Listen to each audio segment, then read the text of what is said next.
Welcome back. Hyderabad Lok Sabha segment పై special story ఇప్పుడు చూద్దాం.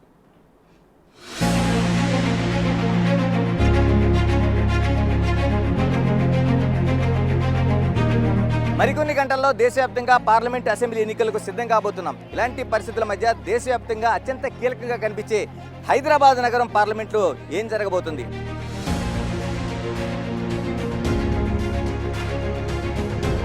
హైదరాబాద్ పార్లమెంటు అత్యంత కీలకమైన నియోజకవర్గం ఉంది. అటు బీజేపీ తరఫున ప్రధాని నరేంద్ర మోదీ,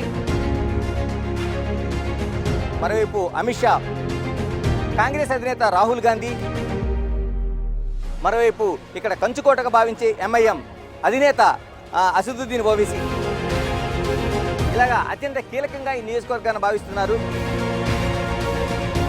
దేశవ్యాప్తంగా ఉండే అనేక నియోజకవర్గాలతో పాటు అత్యంత ప్రతిష్టాత్మకంగా ఉండే హైదరాబాద్ నగరంలో ఈ పార్లమెంటరీ నియోజకవర్గంలో అత్యంత కీలకమైన విషయాలు ఉన్నాయి, చారిత్రాత్మక నేపథ్యాలు ఉన్నాయి.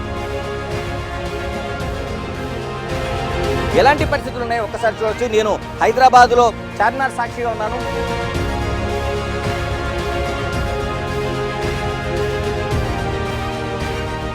ఇంతకీ ఈ నేపథ్యం ఏంటి ఒక్కసారి మనం చూస్తే చార్మినార్ సాక్షిగా ఇక్కడ ఈ పార్లమెంటరీ నియోజకవర్గంలో దాదాపుగా 7 అసెంబ్లీ నియోజకవర్గాలు ఉన్నాయి. 7 అసెంబ్లీ నియోజకవర్గాల్లో కూడా మనం చూసుకుంటే మలకపేట కావచ్చు, కార్వాన్ కావచ్చు, మరోవైపు గోషామహల్ కావచ్చు, తర్వాత చార్మినార్, చాంద్రాయణగుట్ట, యాకత్పుర, బహుత్పుర, ఇలాగా ఈ నియోజకవర్గాల్లో అసెంబ్లీ నియోజకవర్గాలకు సంబంధించి అత్యంత కీలకంగా కనిపిస్తుంది.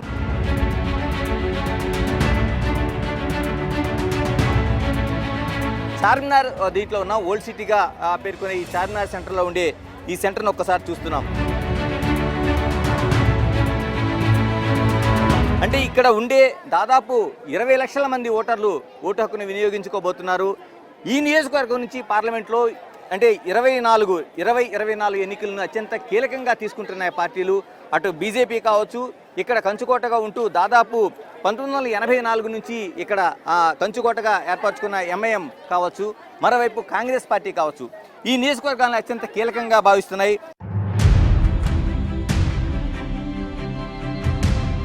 అంటే ఇక్కడ నుంచి పోటీ అనేది ఒక ఆసక్తిగా కనిపిస్తుంది. మరోవైపు బీఆర్ఎస్ కూడా తన అభ్యర్థిని నిలబెట్టింది. బీఆర్ఎస్ కూడా అసెంబ్లీ ఎన్నికల్లో ఆ పార్టీ అధికారాన్ని కోల్పోయిన తర్వాత కూడా ఓటమి తర్వాత పార్లమెంటరీ నియోజకవర్గాలకు సంబంధించి తన ఆధిపత్యాన్ని ప్రదర్శించాలనే నేపథ్యంలో బీఆర్ఎస్ కూడా ఇక్కడ తన అభ్యర్థిని నిలబెట్టింది. మనం ఒక్కసారి అభ్యర్థులను తీసుకుంటే ఇక్కడ సిట్టింగ్ ఎంపీగా అసదుద్దీన్ ఓవైసీ ఎంఐఎం తరఫున పోటీ చేస్తున్నారు. మరోవైపు భారతీయ జనతా పార్టీ నుంచి మాధవీలత, బీఆర్ఎస్ నుంచి గడ్డం శ్రీనివాస్ యాదవ్, కాంగ్రెస్ పార్టీ నుంచి మహమ్మద్ ఫలీవుల్లా సమీర్ పోటీ చేస్తున్నారు. అంటే ఈ నియోజకవర్గాల్లో పోటీని తీసుకుంటే మొత్తం దాదాపుగా 1951లో ఏర్పడిన ఈ నియోజకవర్గంలోన దాదాపు 20 లక్షల మంది ఓటర్లు ఉన్నారు. 20 లక్షల మంది కూడా అత్యధికంగా రెండు పార్టీలు పోటీ పడుతూ వస్తున్నాయి. ఈ పోటీ పడుతున్న దాంట్లో కాంగ్రెస్ వర్సెస్ ఎంఐఎం. అంటే కాంగ్రెస్ పార్టీ 1951 నుంచి దాదాపు 7 పర్యాయాలు ఎన్నికైన తర్వాత 1984 నుంచి ఎంఐఎం పార్టీ తన ఆధిపత్యాన్ని నిలుపుకుంటూ వస్తుంది. అసదుద్దీన్ ఓవైసీ ఒక సిట్టింగ్ ఎంపీగా ఉన్నారు. అంటే మనం చూసుకోవచ్చు ఎంఐఎం పార్టీకి ఇది కంచుకోట. ఇలాంటి పరిస్థితుల మధ్య బీజేపీ కూడా ఇక్కడ అత్యంత కీలకంగా భావిస్తుంది. ఇక్కడ మనకి దేశానికి ఉప ప్రధానిగా పనిచేసిన వెంకయ్యనాయుడు కూడా ఇక్కడ నుంచి పోటీ చేసి ఓటమి పాలైన పరిస్థితులు, వాళ్ళ కీలక నేతలు కూడా ఉండే పరిస్థితులు కూడా ఇక్కడ అంటే ఈ ఓల్డ్ సిటీని తాము అంటే హైదరాబాద్ నగరాన్ని గుప్పిట్లో పెట్టుకోవాలని చూస్తున్న పరిస్థితి కనిపిస్తుంది. ఇక్కడ నుంచి మాధవీలతను పోటీలో దింపారు. ఇప్పటికే ఆమెకి చాలా వరకు హైప్ ఇచ్చారు. ఆమె వాగ్దాటి కావచ్చు, మిగతా విషయాలు కావచ్చు.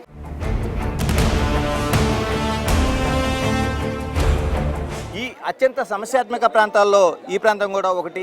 అంటే హైదరాబాదు దీంట్లో దాదాపుగా మనకి ఒక క్రిటికల్ పోలింగ్ స్టేషన్లు దాదాపు 1587 వరకు మనకు కనిపిస్తున్నాయి. ఈ పోలింగ్ స్టేషన్లతో పాటు దాదాపు ఇక్కడ 36,000 మంది, 38 నుంచి ఒక 40-45,000 మంది పోలీసు బందోబస్తు కూడా ప్రతి ఎన్నికల్లో కూడా ఏర్పాటు చేసే పరిస్థితి ఉంది. అంటే ఎందుకు ఇలాంటి పరిస్థితి ఏర్పడుతుంది అంటే అసెంబ్లీ ఎన్నికలు పూర్తిగా అయిన నేపథ్యంలో పార్లమెంట్ ఎన్నికలను అత్యంత కీలకంగా భావిస్తున్నాయి ఈ పార్టీలు. అంటే ఇక్కడ సీటు సంపాదించుకోవడం అంటే ఈ స్థానాన్ని కైవసం చేసుకోవడం అంటే ఒక ప్రతిష్టాత్మకంగా ప్రధానంగా మనం చూడాల్సింది ఎంఐఎం పార్టీ, అంటే సిట్టింగ్లో ఉన్న ఎంఐఎం పార్టీ, మరోవైపు బీజేపీ పార్టీ. ఈ రెండింటి మధ్య ఉన్న వైరుధ్యం అందరికీ తెలిసిందే. ఎందుకంటే వీళ్ళు వెళ్తున్న వాళ్ళ సిద్ధాంతాలు కావచ్చు, పోకడలు కావచ్చు, అనేక దశల్లో అంటే ఒక పార్లమెంటరీ విధానంలోనూ ఉండే ఈ రెండు పార్టీలు పోకడలు అనేవి అత్యంత భిన్నంగా కనిపిస్తాయి. ఇలాంటి భిన్నత్వంలో ఏకత్వం ఉన్నా సరే ఇక్కడ పోటీ చేయడానికి ఈసారి తాము సీటు దక్కించుకుంటామని బీజేపీ చెప్పడం, దాన్ని సవాల్ చేస్తూ ఎంఐఎం ప్రతిగా తామే మళ్ళీ తిరిగి అంటే దాదాపుగా 40 సంవత్సరాలుగా ఎంఐఎం పార్టీ ఈ ప్రాంతంలో తన ఆధిపత్యాన్ని నిలబెట్టుకుంటుంది. మళ్ళీ సిట్టింగ్ ఎంపీగా ఉన్న అసదుద్దీన్ ఓవైసీ ఇక్కడ పోటీ చేస్తున్నారు. మరి ఇలాంటి పరిస్థితుల మధ్య బీజేపీ నుంచి ఎలాగైతే మాధవీలత ఉందో మాధవీలత ఇక్కడ పోటీకి నిలబడింది. మాధవీలత పోటీ నిలబడిన పరిస్థితుల మధ్య ఏం జరగబోతుంది? ఒకవైపు అత్యంత సమస్యాత్మక ప్రాంతాలు దాదాపు 1500 వరకు ఉన్నాయి.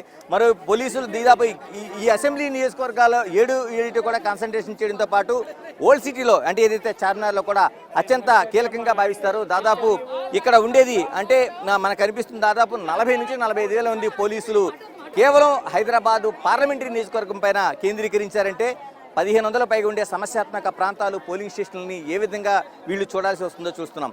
అత్యంత కీలకంగా 2024 ఎన్నికలను భావిస్తున్న నేపథ్యంలో కొద్ది గంటలో జరుగుతున్న ఏదైతే ఈ పోలింగ్ ఉందో ఈ పార్లమెంటరీ నియోజకవర్గం ఎవరి వశం కాబోతుంది అనే ప్రశ్నకు ముందుగా ఇక్కడ ఎన్నికలు ఏ విధంగా జరగబోతున్నాయండి ప్రధాన కీలకమైన ప్రశ్న.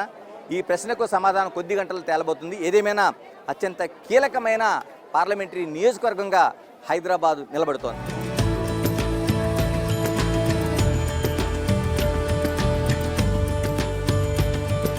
హైదరాబాద్ పార్లమెంటు ఎన్నికలంటే ఇక్కడ జరిగే ఓటింగు, మరోవైపు సమస్యాత్మక ప్రాంతాలు, గెలుపు ఓటమిలే కాదు, ఇక్కడ ఉండేది ప్రధానంగా కల్చర్, మరోవైపు చారిత్రాత్మక నిర్మాణాలు.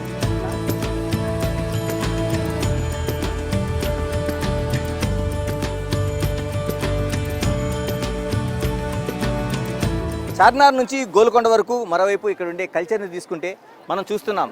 ఇక్కడ ఏదైతే చార్మినార్ చుట్టూ ఉండే ఈ గాజుల తయారీ పరిశ్రమలు చాలా అనేక ఉంటాయి. ఇక్కడ నుంచి ఇతర ప్రాంతాల నుంచి వచ్చేవాళ్ళు ఇక్కడ గాజుల్ని ప్రధానంగా చూస్తారు, మనం చూస్తున్నాం.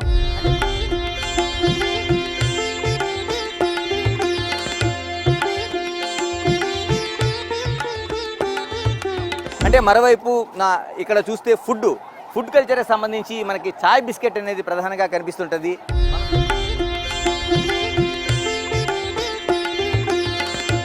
మనం చూడొచ్చు ఈ చార్మినార్ పరిసర ప్రాంతాల్లో ఉండే చాయ్ బిస్కెట్ స్టాల్స్ని మనం చూడొచ్చు. చాలామంది ఏ విధంగా ఉన్నారండి, ఎందుకంటే ఇక్కడ వచ్చిన తర్వాత అతిథుల్ని గౌరవించుకోవడం అంటే ఇక్కడ మనకి చాయ్ బిస్కెట్ ఇవ్వడం అనేది మనం చూస్తున్నాం. ఇక్కడ ఏదైతే నిమ్రహా ఏదైతే ఉందో ఇక్కడ అంటే ఈ చార్మినార్ పరిసర ప్రాంతాల్లో ప్రధానంగా మనకి ఇది కనిపిస్తూ ఉంటుంది.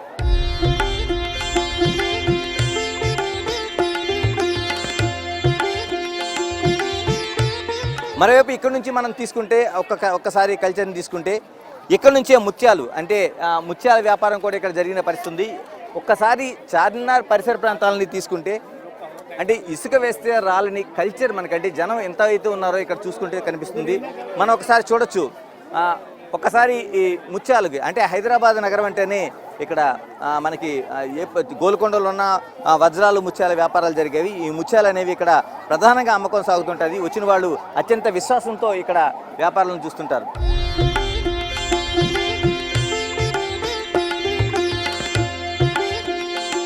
మనకి ఇక్కడ చూసుకోవచ్చు చాలా వరకు ఒక పెరల్స్ అనేవి మనకి ఆ వ్యాపారం మనకి బోర్డులై కనిపిస్తూ ఉంటాయి.